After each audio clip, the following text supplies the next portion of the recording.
حي على الفلاح.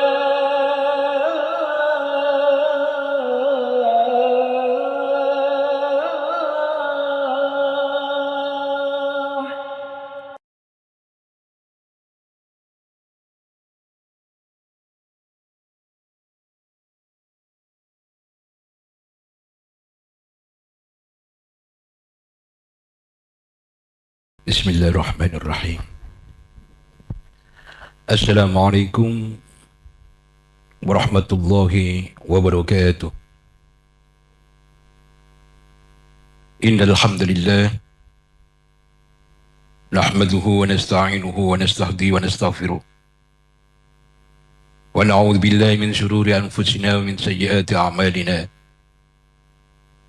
من يهد الله فهو المهتد ومن يضلل فلن تجد له وليا مرشدا.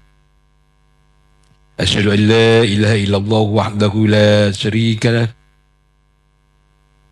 وأشهد أن سيدنا محمدا عبده ورسوله لا نبي بعده. اللهم صل وسلم وبارك وترحم على هذا النبي الكريم والرسول العظيم. أعوذ بالله السميع العليم من الشيطان الرجيم. بسم الله الرحمن الرحيم. وإذ تأذن ربكم لئن شكرتم لأزيدنكم ولئن كفرتم إن عذابي لشديد. وقال رسول الله صلى الله عليه وسلم: من أصبح منكم آمنا في سربه معافا في جسده عنده قوت يومه فكأنما خيزت له الدنيا. اللهم افتح بيننا وبين قومنا بالحق وبالفتح يا فتاح. افتح قلوبنا وأنت خير الفاتحين. اللهم ارزقنا حبك وحب ما يحبك وحب ما يقربنا إلى حبك يا ودود غير مقصود ويا ذا الكرم والجود. Para bapak ibu, saudara-saudara sekalian, para hadirin hadirat, para jamaah Masjid Al-Falah yang dimuliakan Allah Subhanahu wa taala. Syukur alhamdulillah, marilah kita haturkan kehadirat Allah Subhanahu wa taala atas segala nikmat dan karunia yang diberikan kepada kita sehingga kita dapat melaksanakan kewajiban-kewajiban yang Allah Subhanahu wa taala berikan kepada kita, dan mudah-mudahan kita tetap istiqamah, bisa menjalankannya dengan baik, istiqamah dan istimrariyah, berkesinambungan dan berkelanjutan. Ma'asyiral muslimin rahimakumullah, ikhwatal iman yang dimuliakan Allah Subhanahu wa taala. Pada kesempatan ini kita akan membahas satu tema yang cukup penting untuk menjadi renungan bagi kita pada bulan-bulan Agustus seperti hari ini. Beberapa waktu yang lalu kita memperingati Hari Kemerdekaan Negara Kesatuan Republik Indonesia. Kita semua gegap gempita melakukan agenda-agenda, kegiatan-kegiatan dalam rangka menyambut Hari Ulang Tahun Kemerdekaan Negara Kesatuan Republik Indonesia. Lantas bagaimana kemudian Islam ini memberikan guidance? Bagaimana Islam memberikan panduan bagi umat Islam dalam mensyukuri nikmat kemerdekaan itu? Para bapak ibu, saudara-saudara sekalian, para jamaah yang dimuliakan Allah Subhanahu wa taala. Oleh karena itu penting bagi kita untuk mensyukuri nikmat kemerdekaan ini dan mengisi nikmat kemerdekaan secara baik, dan bagaimana Islam memberikan pandangan dan perspektif dalam mensyukuri dan mengisi kemerdekaan itu. Para jemaah, kemerdekaan itu adalah nikmat yang luar biasa sangat besar. Kemerdekaan ini bukan hadiah dari manusia, apalagi dari penjajah yang sudah sekian lama menjajah negeri ini. Tetapi itu adalah nikmat dan titipan Allah Subhanahu wa Ta'ala kepada kita, bangsa Indonesia. Pada saat kita memproklamirkan kemerdekaan negara kesatuan Republik Indonesia, ada saudara-saudara kita yang kemudian memiliki kepedulian yang luar biasa terhadap ikhtiar, upaya bagaimana sebuah negeri yang mayoritas penduduknya saat itu sekitar 95% lebih itu beragama Islam. Negeri ini dijajah oleh orang-orang kafir, dan itu cukup lama. Saat itu belum bernama Indonesia, tapi apa namanya Pak? Hindia Belanda. Kira-kira mana negara yang kemudian memiliki kepedulian membantu perjuangan kemerdekaan Republik Indonesia itu? Kira-kira mana Pak? Apa Amerika? Apa Spanyol, tempatnya pesepak bola itu? Apa Brazil? Apa Saudi? Kira-kira mana Pak menurut jenengan? Negara mana yang kemudian pertama-tama kali memberikan dukungan atas kemerdekaan Republik Indonesia? Karena pada saat itu merdeka pun tidak dianggap sebagai merdeka, karena itu terlalu lama, berapa generasi dijajah oleh mereka. Berapa? Mesir. Cakep. Mesir. Tetapi itu bukan negara. Saudara-saudara kita yang bernama Ikhwanul Muslimin yang pertama kali memberikan dukungan dan pengakuan kemerdekaan negara kesatuan Republik Indonesia. Lalu mana lagi Pak? Ayo Pak Marton. Palestina yang hari ini mereka dijajah, PBB menetapkan bahwa Palestina merdeka. Tapi apakah betul-betul merdeka? Saya kemarin ada tamu, namanya Al-Syekh Dr.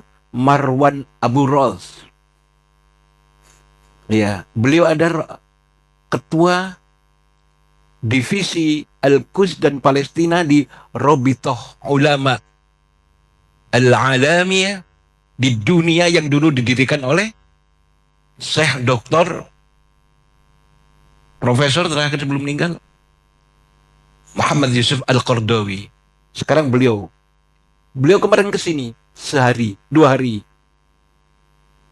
Hari Senin malam saya diajak keliling-keliling di daerah Ampel situ, dan kemudian sekalian makan malam.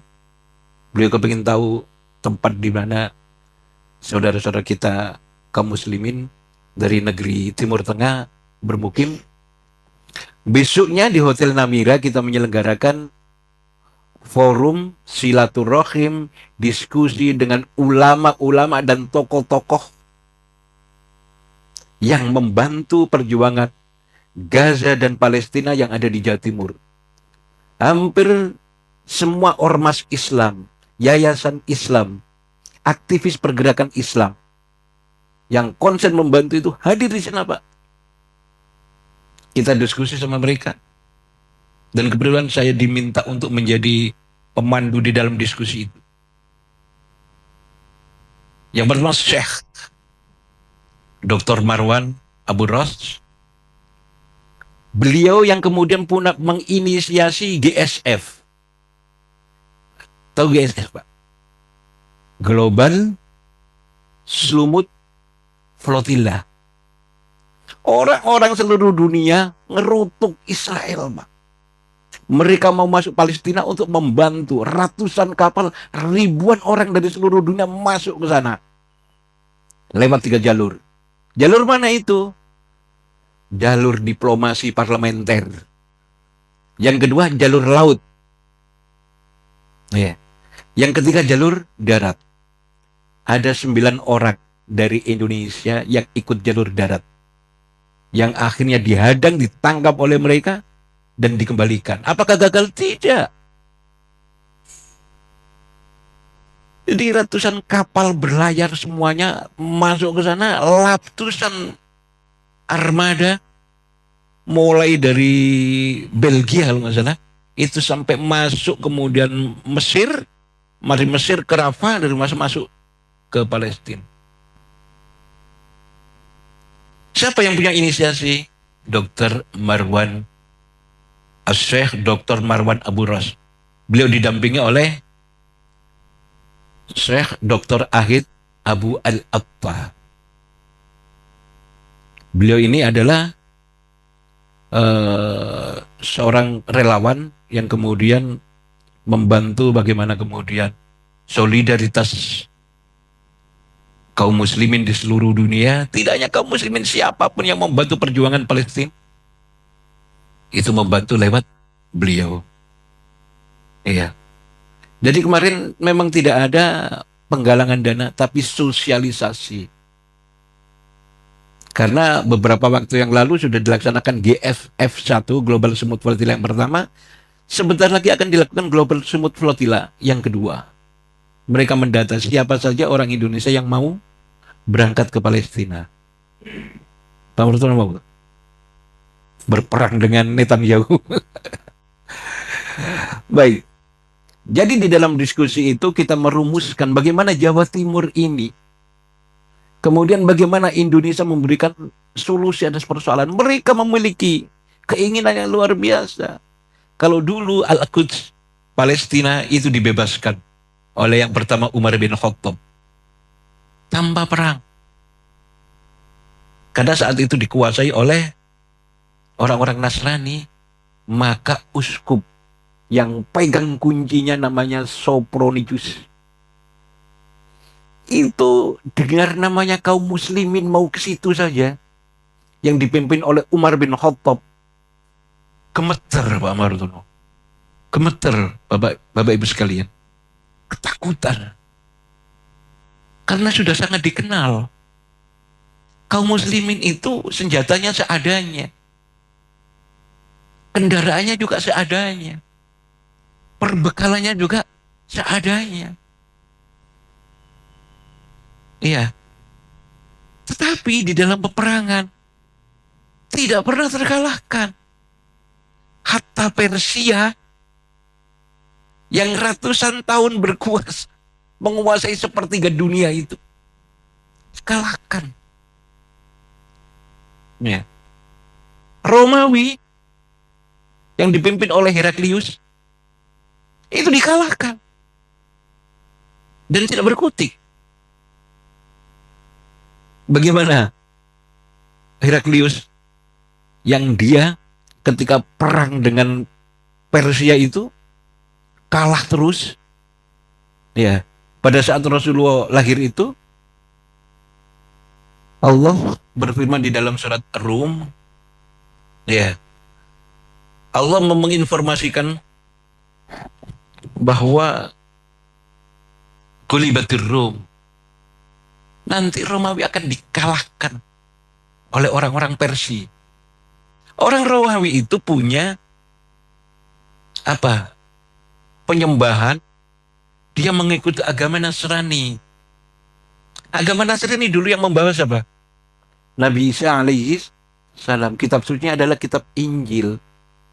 Jadi dia dekat dengan agama Samawi yang dibawa oleh Nabi Isa.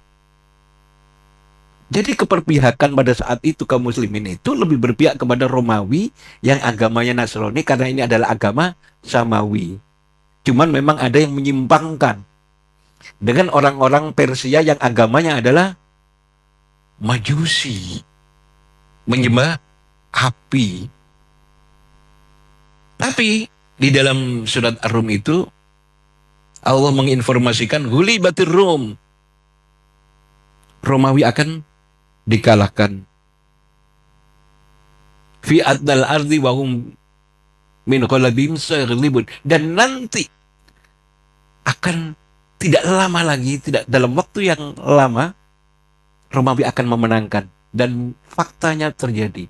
Romawi menang. Siapa yang memimpin? Heraklius. Sebagai pemenang perang pasti punya kebanggaan, punya kepercayaan diri yang luar biasa. Pada saat euforia, Rasulullah Muhammad SAW kirim surat kepada Raja Heraklius. Pada saat Rasulullah jeda perdamaian karena bulan haram dengan orang-orang kafir Quraisy, ya, apa itu, gencatan senjata dimanfaatkan oleh Rasulullah, kirim surat kepada raja-raja yang ada di sekitar di Jazirah Arab. Loh, Romawi kok di Jazirah Arab? Iya, Romawi memang di Roma sana. Tapi dia punya perwakilan seorang gubernur, ya, yang ada di Palestina. Jadi Palestina dikuasai Romawi, Pak. Bagaimana Rasulullah kirim surat itu? Suratnya menggemparkan dunia. Ada yang tahu bagaimana bunyi suratnya? Ketika para uskup mendengarkan itu, gemuruh mereka. Ketakutan dan kemudian protes kepada Heraklius. Karena Heraklius juga terpengaruh. Bahkan dia mengatakan akan masuk Islam. Kenapa? Dia tahu Nabi akhir zaman itu siapa, dari mana, sukunya apa, dia nanti itu bagaimana. Itu sudah dibahas secara detail di dalam kitab Injil. Mauliduhu bi Makkah, dia nanti dilahirkan di Mekah. Wa hijratuhu bil Madinah, dan dia nanti diusir oleh umatnya hijrah ke Madinah. Wa sultanuhu bisam, dan nanti akan berkuasa di negeri Syam. Negeri Syam hari ini mana saja? Palestina, Jordania, Syria, dan Lebanon. Itu dulu dikuasai oleh orang-orang Romawi, tapi akhirnya dikalahkan oleh Khalid bin Walid. Padahal jumlahnya mereka ratusan ribu, Khalid bin Walid cuma 30.000. Tapi kemudian Khalid bin Walid tidak bisa dikalahkan. Sehingga mereka ketakutan. Bunyi suratnya adalah Min Muhammadir Rasulillah ila hirukla azimir rum. Salamun ala man ittaba'al huda amma ba'd. Fa inni ad'uka bid'ayatil Islam. Penekanannya di sini. Aslim taslam. Masuklah Anda Islam, maka Anda selamat. Coba. Siapa pemimpin dunia yang kemudian berani melawan raja di raja? Raja di raja lu, Pak. Karena banyak negara-negara yang ditaklukkan oleh Romawi, termasuk Persia. Pada saat puncak-puncak kemenangan euforianya, datang surat ini. Dan Heraklius berkata, bertanya kepada orang-orang ini, siapa dia? Dia mengatakan diri namanya Muhammad. Dia orang gurun. Saat itu orang Persia dan Romawi itu tidak tertarik untuk menguasai Jazirah Arab karena penduduknya menurut mereka dianggap primitif, suka berperang. Lalu ada bayi perempuan dikubur hidup-hidup, ya Pak. Karena persoalan sepele bisa kerang antar suku. Ya. Coba suku Aus dan Khazraj di Madinah itu perang ratusan tahun, Pak. Dan mereka tidak tertarik. Tempatnya pun juga tandus. Tidak ada tumbuh-tumbuhan yang kemudian bisa dibudidayakan. Gak tertarik mereka. Tapi kemudian muncul surat itu dari situ. Sehingga tanya, siapa dia? Kata uskup, ini orang yang mengaku Muhammad dari Arabia, dari Arab, dari Jazirah Arab. Karena faktor Dia mengkaji juga kitab-kitab Injil, kitab-kitab Taurat ya. Maka dia tahu akan hadir datang Nabi akhir zaman.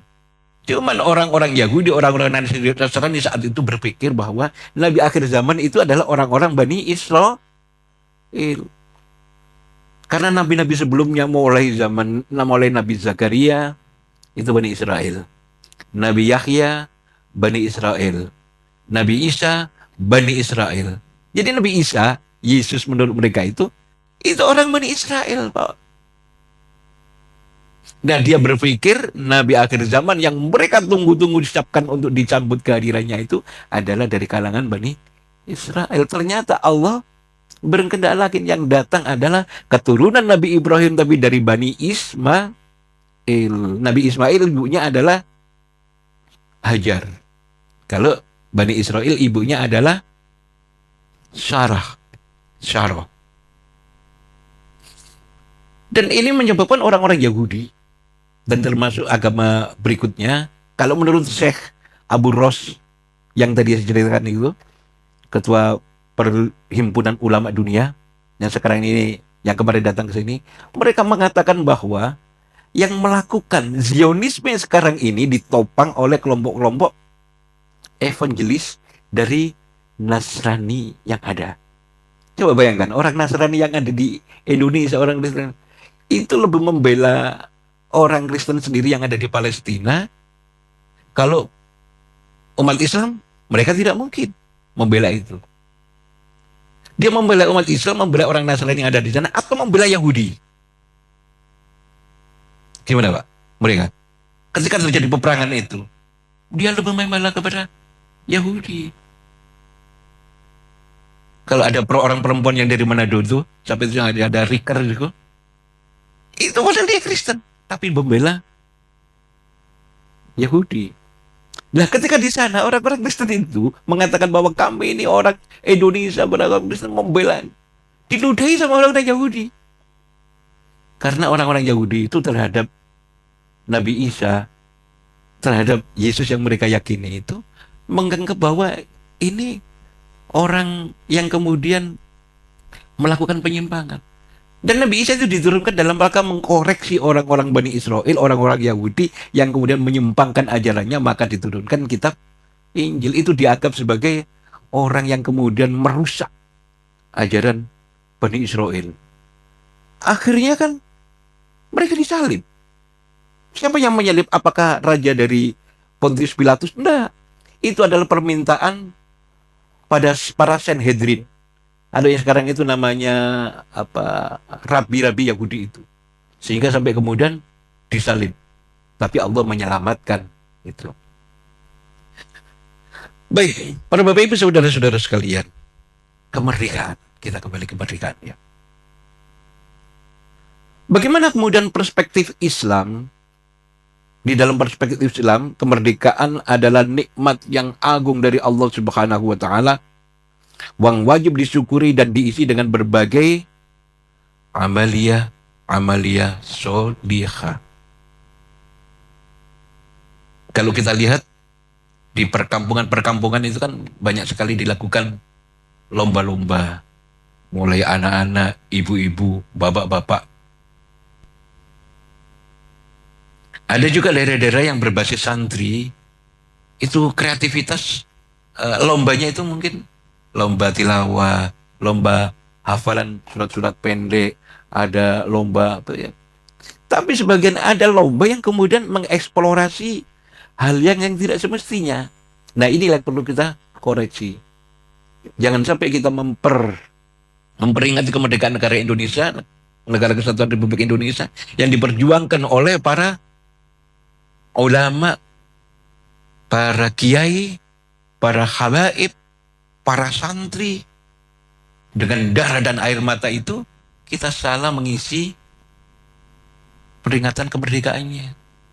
Oleh karena itu, kita punya kewajiban untuk mengingatkan anak-anak kita, karang taruna, para bapak yang ada di kampung-kampung, di tengah-tengah tinggal perumahan kita, untuk membuat kegiatan-kegiatan yang kemudian memiliki nilai-nilai positif dan memberikan edukasi bagi kebaikan umat.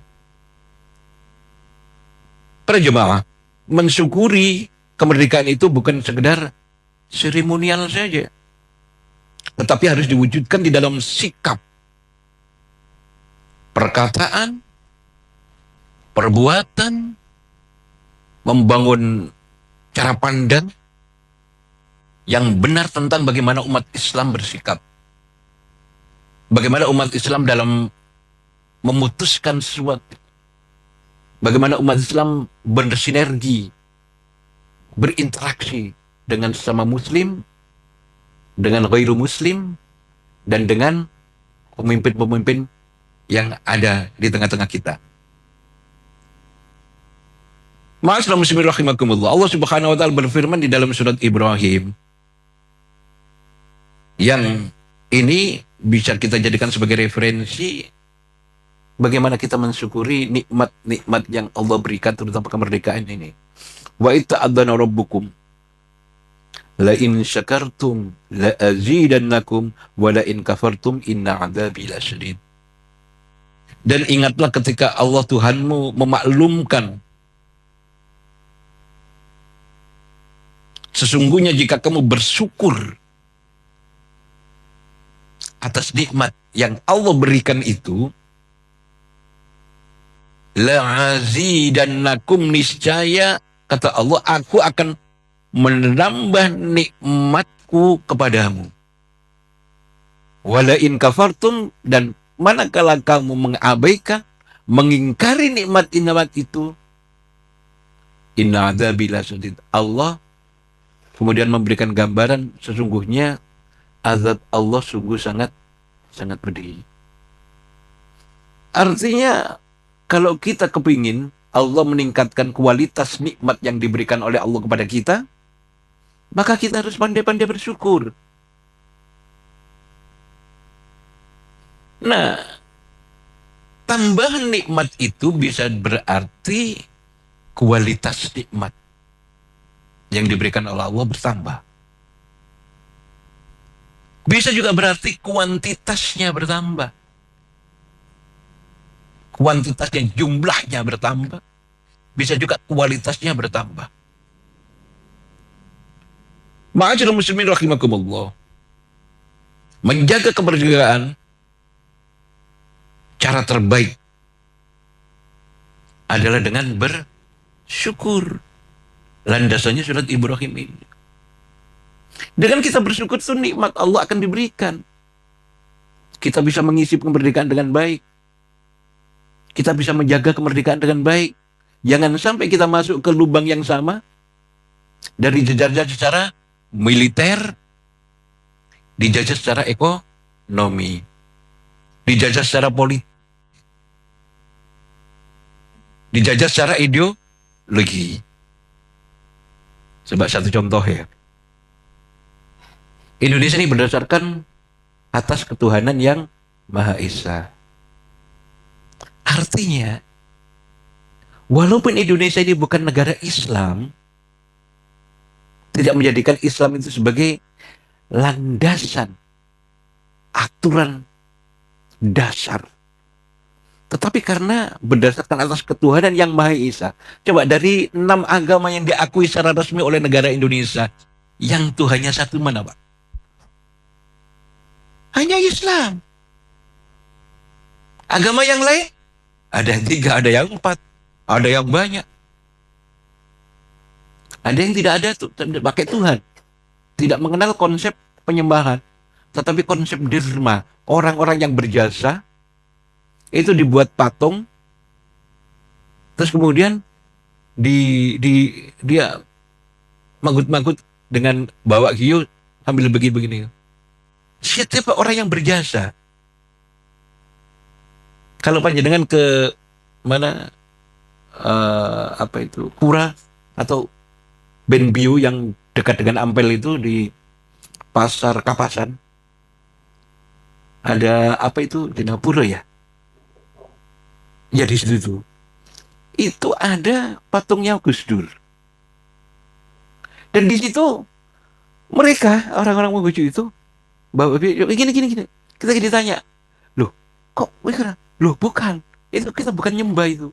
Karena beliau orang yang berjasa, Karena beliau ini kan berjasa, karena pada saat beliau jadi presiden, agama Konghucu itu menjadi agama resmi yang diakui oleh Indonesia. Dulu kan 5, Pak. Tambah 6, Konghucu masuk di situ. Nah, konsep mereka tidak ada penyembahan tapi penghormatan. Seperti gini-gini nih. Para Bapak Ibu, saudara-saudarakan, ikhwatul iman rahimakumullah. Jadi, langkah terbaik adalah dengan bersyukur kepada Allah Subhanahu wa taala. Dengan bersyukur itu akan ditambah. Ada 3 pola, ada 3 macam bentuk bersyukur. Yang pertama, bersyukur dengan hati. Bahwa semua ini anugerah Allah Subhanahu wa taala yang diberikan kepada kita, umat Islam bangsa Indonesia. Yang pada saat merdeka tidak ada pengakuan dari mana-mana, saudara kita Ikhwanul Muslimin sudah mengakui.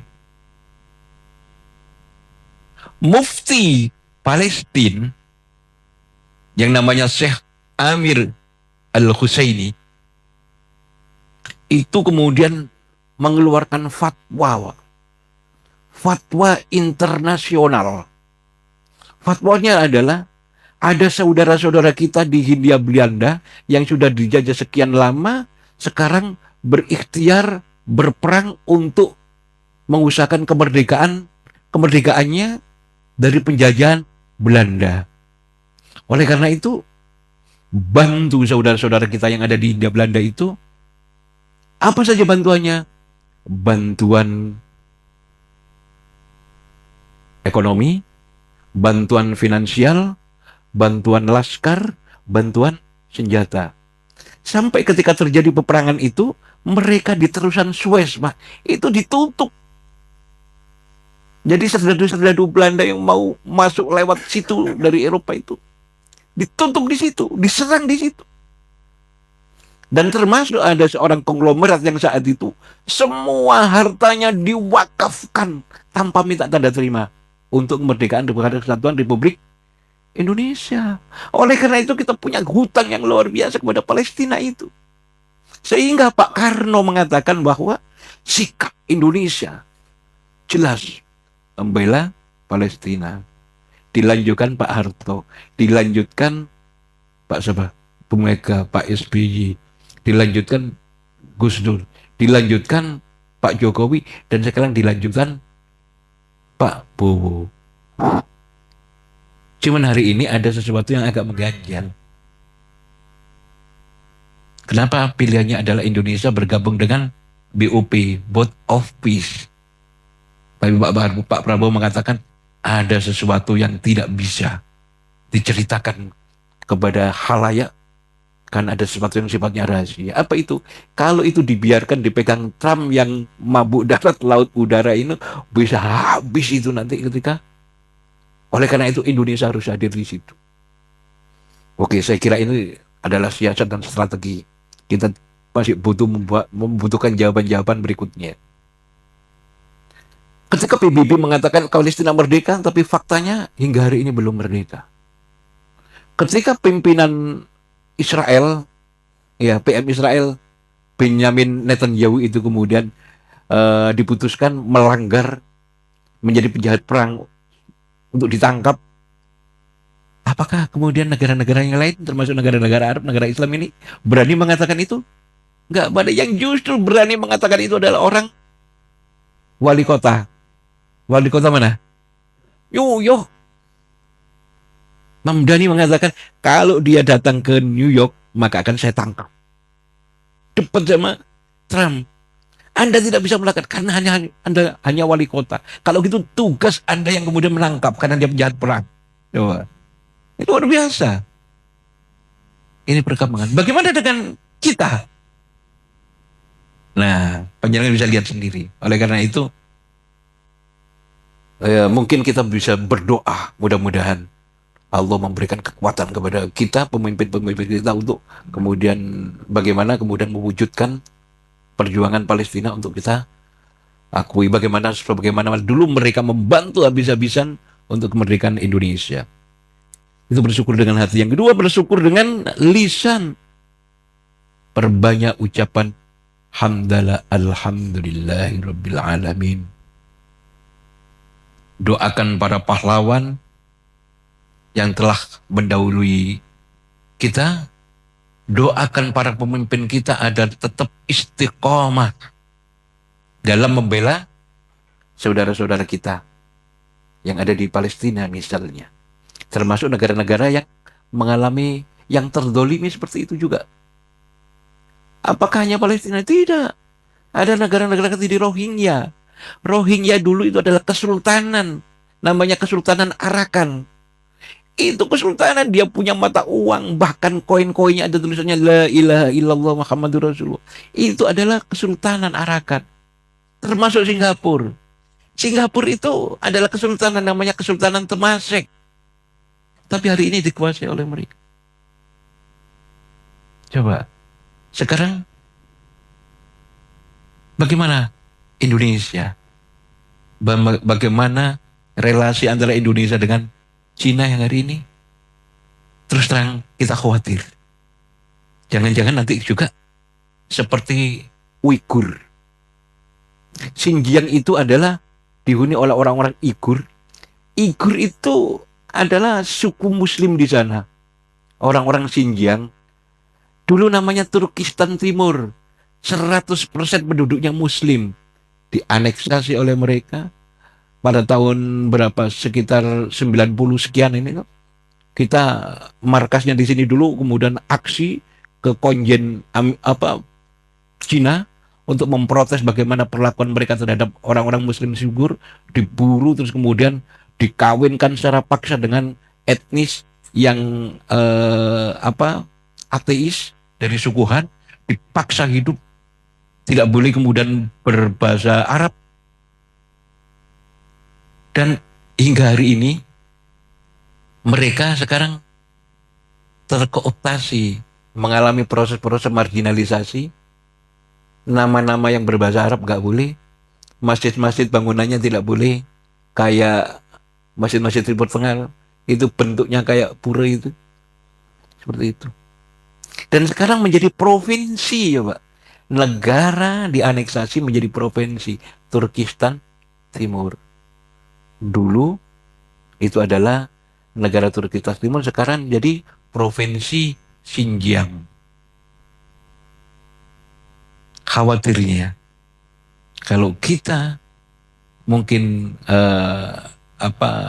teledor, anak-anak kita akan mengalami yang namanya dulu kakek-kakek kita ini cerita, dulu Indonesia itu adalah sebuah negara mayoritas Muslim penduduknya.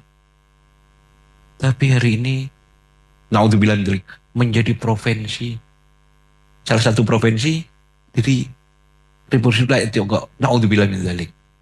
Karena tanda-tandanya yang sudah memperingatkan itu sudah sangat banyak. Para Bapak Ibu Saudara-saudara sekalian, kita doakan para pemimpin di negeri ini agar dalam mengambil keputusan senantiasa berkonsultasi pada para ulama, para zu'ama, para kiai, para cendekiawan Muslim, sehingga keputusan diambil itu adalah keputusan-keputusan yang memberikan manfaat dan maslahat. Ada hadis yang ini sangat dipegang oleh generasi-generasi para pemimpin. Qiwamud dunya bi arba'ati asya. Bi ilmil ulama, wa bi adlil umara, wa bi sahabatil aghniya, wa bi du'ail fuqara. Tegaknya kehidupan dunia sebuah negara itu ditopang oleh 4 hal. Apa itu? Bi ilmil ulama. Jadikan ilmu ulama itu sebagai panduan, sebagai guidance, bagi referensi untuk membuat kebijakan-kebijakan publik. Ya, guidance bagi membuat kebijakan-kebijakan publik. Wa bi'adlil umara, dan kemudian pemimpin yang adil. Hukum ditegakkan secara adil. Tidak tajam ke bawah tapi kemudian tumpul ke atas. Wa bisakhobatil agniya, orang-orang kaya ini dermawan. wa bidu'ail fuqara, dan doa orang-orang fakir. Itu. Oleh karena itu, ekspresi rasa syukur adalah mendoakan para pemimpin kita agar menjadikan ilmu wawasan ulama itu sebagai referensi untuk membuat kebijakan, mendorong pemerintah untuk kemudian bersikap adil, kemudian mendorong agnia untuk kemudian menjadi orang yang dermawan, dan orang-orang fakir agar kemudian berdoa untuk kebaikan bangsa dan negara ini. Yang ketiga, para bapak ibu saudara-saudara sekalian, masih ada waktu saatnya. Kurang berapa? 5 menit. Oke. Yang ketiga, bersyukur dengan perbuatan. Isi kemerdekaan ini dengan meningkatkan ibadah. Dan isi dengan kerja-kerja yang aktif, kreatif, inovatif, produktif. Kuatkan diri kita untuk senantiasa menjadi orang yang jujur dan amanah, dan jadikan kita menjadi bangsa yang menjaga persatuan dan kesatuan. Itulah para bapak ibu saudara-saudara sekalian, para jamaah yang dimuliakan Allah Subhanahu wa taala, bentuk-bentuk syukur kita kepada Allah atas nikmat kemerdekaan yang diberikan Allah Subhanahu wa taala, dengan bersyukur dengan hati, bersyukur dengan lisan, bersyukur dengan perbuatan. Mudah-mudahan Allah Subhanahu wa taala memberikan kepada kita keistiqomahan untuk senantiasa berjuang dalam rangka menegakkan kebatilan, melakukan amal ma'ruf nahi mungkar. Kuntum khaira ummatin ukhrijat linnasi ta'muruna bil ma'ruf. Kita ini menjadi umat terbaik karena kita mau dan mampu melakukan amar ma'ruf, menganjurkan kebaikan, mengkampanyekan kebaikan, mempropagandakan kebaikan, wa tanhauna 'anil munkar, dan kemudian mencegah kemunkaran, wa tu'minuna billah, dan beriman kepada Allah Subhanahu wa taala. Dengan 3 hal itu Allah memberikan identitas kepada kita sebagai khairu ummah, umat terbaik yang dilahirkan oleh Allah di muka bumi ini. Mudah-mudahan Allah Subhanahu wa taala memberikan kepada kita keistimewaan, memberikan kepada kita kemampuan untuk menjalankan syariah ini dengan baik, dan mudah-mudahan Allah Subhanahu wa taala memberikan kepada kita pemimpin yang adil, amanah, dan kemudian senantiasa cinta kepada rakyat, bangsa, dan negaranya. Aqulu qouli hadza wa astaghfiru innahu huwal ghafurur rahim. Assalamualaikum warahmatullahi wabarakatuh.